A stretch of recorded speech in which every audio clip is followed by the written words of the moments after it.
खामोशाई खामोशाई। जिंदगी और मौत ऊपर वाले के हाथ है जहां पना, उसे ना तो आप बदल सकते हैं ना मैं।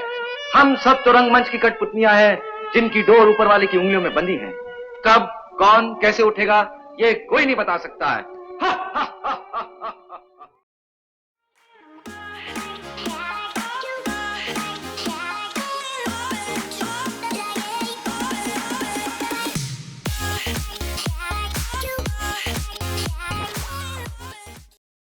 कब कौन उठेगा कौन बता सकता है। याद आया कुछ? भाई मैं राजेश खन्ना जी की कॉपी नहीं कर सकती, लेकिन हाँ, जब मैंने आनंद मूवी में ये डायलॉग सुना तो मुझे लगा क्या कमाल की बात कह दी। बाद में पता चला ये शेक्सपियर का लिखा हुआ है। जितना शानदार सेंटेंस और उतनी शानदार उनकी पर्सनालिटी। हेलो दोस्तों, अंतर द बुक शेल्फ में मैं अर्चना। आज मैं आपसे शेक्सपियर से जुड़े 10 अमेजिंग फैक्ट्स के बारे में बात करूंगी, वो जिनके बारे में शायद आप पहले से जानते हो, कुछ को मैंने जाना, और चलिए बाकी सब हम मिलकर बांटते हैं। शुरुआत करते हैं उनके बचपन से। स्ट्रेटफोर्ड में जन्मे शेक्सपियर की बर्थ डेट को लेकर हमेशा दो मत रहे, 23 अप्रैल या 26। लेकिन जो साक्ष्य मिले हैं उसके अकॉर्डिंग 26 अप्रैल को चर्च में उनकी धार्मिक दीक्षा हुई थी, उनके जन्म से ठीक 3 दिन बाद, यानी कि 23 अप्रैल उनकी बर्थ डेट है। और संजोग से 23 अप्रैल उनकी मृत्यु का दिन भी है। 23 अप्रैल 1564 में उनका जन्म हुआ था और 23 अप्रैल 1616 में उनकी मृत्यु। चमड़े का काम करने वाले जॉन शेक्सपियर और उनकी वाइफ मेरी ऑर्डन की तीसरी संतान थे शेक्सपियर। ये लोग 7 भाई बहन थे। घर में पैसे की बहुत कमी थी। शेक्सपियर एक ग्रामर स्कूल में पढ़ते थे जो कि चैरिटी से चलता था।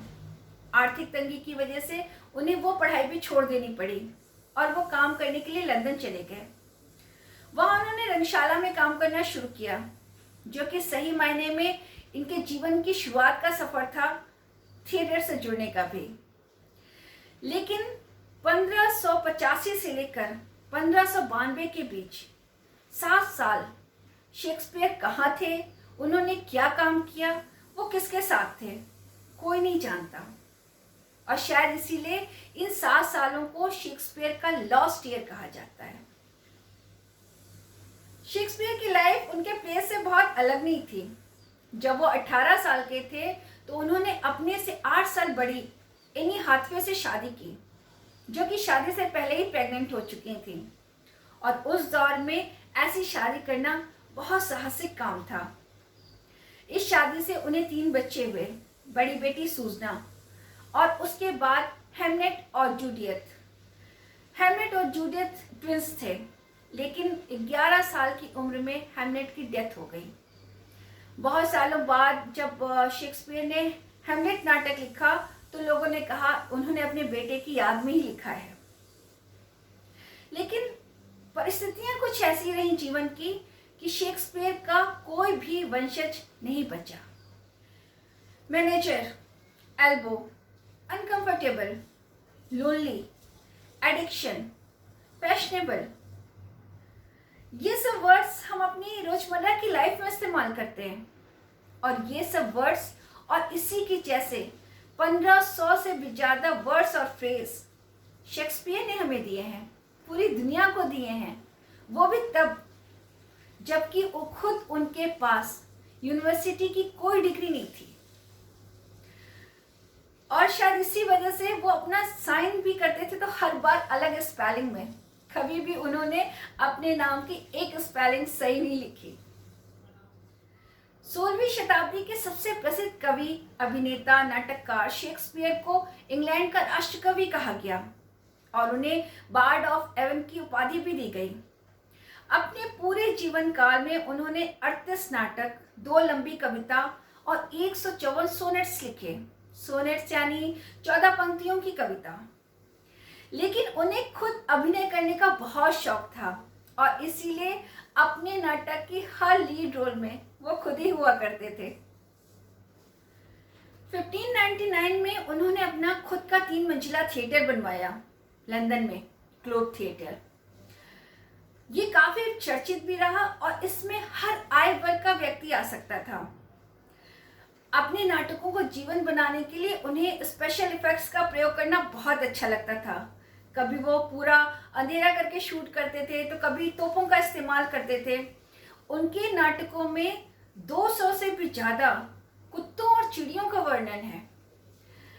और उनके नाटकों की खासियत थी कि उसमें महिला पात्र भी बहुत प्रधान थे, लेकिन उस दौर में महिलाएं काम नहीं करती थी नाटक में और इसलिए उनका किरदार पुरुष निभाते थे और ये आज तक होता आ रहा है। लेकिन उनके थिएटर में 1613 में एक बार बहुत भयंकर आग लग गई। वो दोबारा फिर बना और फिर जीवंत हुआ। इतना अच्छा लिखने वाले शेक्सपियर को नाटकों का मंचन तो बहुत अच्छा लगता था, लेकिन वो अपने प्लेस को कहीं भी प्रकाशित नहीं करवाना चाहते थे। लिखते थे, रखते थे, बस एक्ट करते और कराते थे। लेकिन उनके बाद उनके नाटकों को उन्हीं के 2 दोस्तों ने प्रकाशित कराया, जॉन और हेनरी ने। शेक्सपियर के नाटक में प्रोज कम और पोएट्री ज्यादा थी, यानी कि काव्यात्मक शैली में लिखा गया नाटक। उनके नाटकों को 3 हिस्सों में बांट सकते हैं, कॉमेडी, ट्रेजेडी और हिस्ट्री।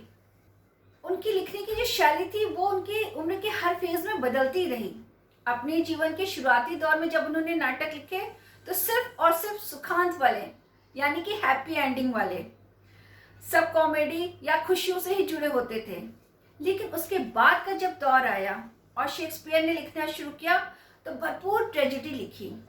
शेक्सपियर के नाटकों का आधार मानवीय संवेदनाएं होती थी, विशेषतः प्रेम, चाहे वो रोमन का इतिहास हो, दया, ईर्ष्या, घृणा, बदला। उनका नाटक कोई ना कोई सीख देता था। उनके नाटक का हीरो बहुत सारी बाधाओं को पार करके जीतता था, लेकिन अगर वो हारता था तो अपनी ही किसी कमी से हारता था।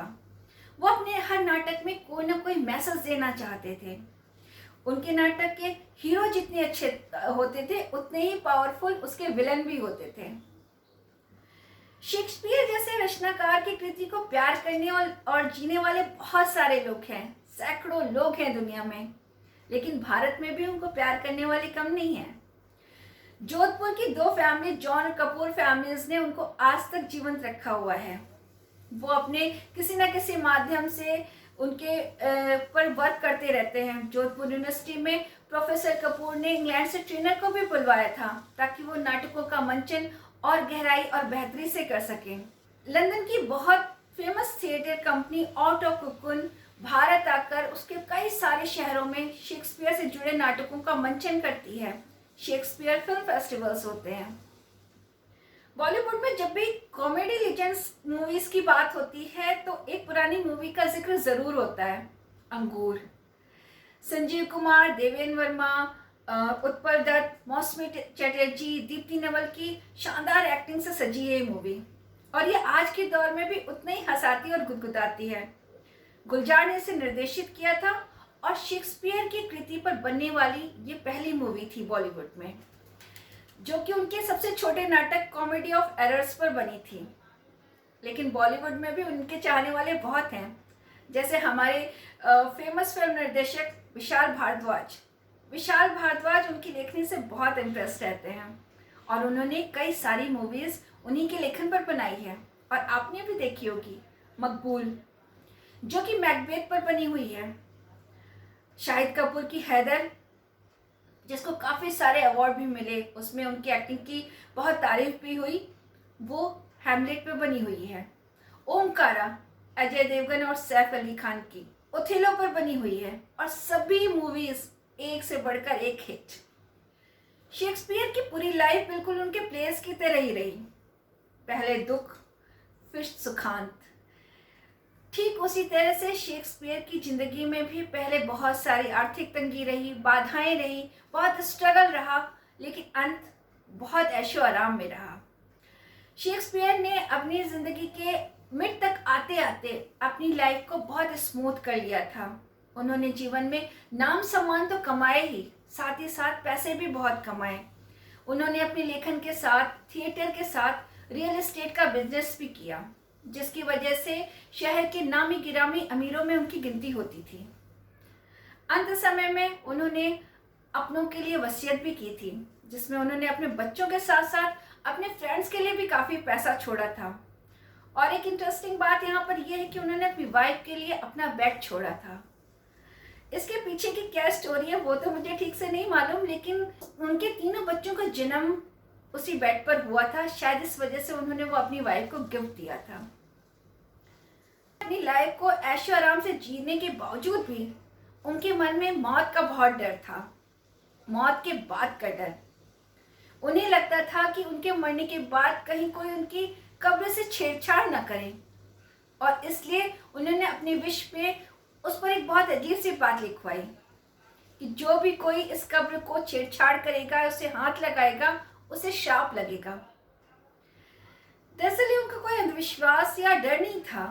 वास्तव में उन दिनों वहां पर मृत्यु दर बहुत ज्यादा थी, इतनी ज्यादा कि कब्र बनाने की जगह भी कम पड़ गई थी, और अक्सर कब्रों में को खोदकर पुराने शव हटा दिए जाते थे और वहां पर नई शव डाल दिए जाते थे, और पुराने शवों को खेतों या पशु पक्षियों में के लिए छोड़ दिया जाता था।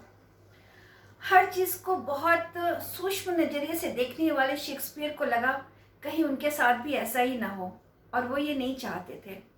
इस वजह से शायद उन्होंने ऐसा लिखवाया। दरअसल जब भी हम किसी बड़ी पर्सनालिटी के बारे में बात करते हैं तो बहुत प्रेरित होते हैं ना, कुछ न कुछ सीखते हैं, और जब हम उनके अनदेखे पहलुओं के बारे में जानते हैं तो शायद और भी ज़्यादा कुछ सीखते हैं।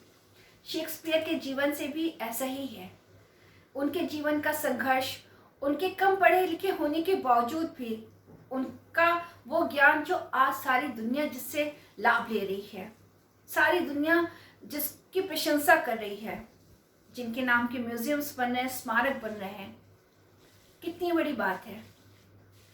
उनके कहे गए कोर्स आज के दौर में भी उतने ही महत्वपूर्ण हैं। हम आम जीवन में उन्हें बोलते भी हैं। कभी हंसकर प्यार अंधा होता है, कभी गहरी सांस लेकर कि अंत भला तो सब भला, कहीं देर से जाने से ज्यादा अच्छा है कि समय से पहले पहुंच जाओ। सभी अपनी जगह महत्वपूर्ण।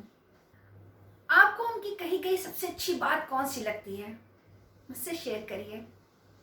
जल्दी फिर मिलते हैं दोस्तों। Good bye.